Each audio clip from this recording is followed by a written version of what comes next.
Guys, comment below. If you comment a question, your questions will be answered.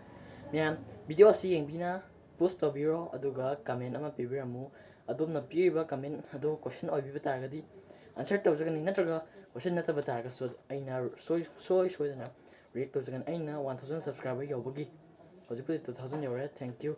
Adugi Q&A with question answer ama semjagani aduda adumna comment utang pibiramu ani obsai adumna pamem khai pibiramu question ohenbiramu adumna aigi maramda khangbining warabasu natraga ama hekta comment pibiramu jagadorabase sinida aina thagalam video do thagat laroi kaktat khore aduka anauba video film sing so thagat laroi maduna aina hojik link ama pijaram ko musigi app si adumna download to biro aduka you can pay only 51 rupees and then you can watch any movies of Manipur. So guys, please download that app. Download the video app. Kasi aina hojik description da picture ngia description da ching sa video ado sida le download the video.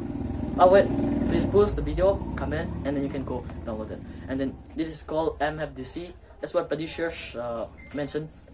Producer na ado app to. Wana download to ga do ting yang biro hare ado na myam. Ado na yang biro na haizage.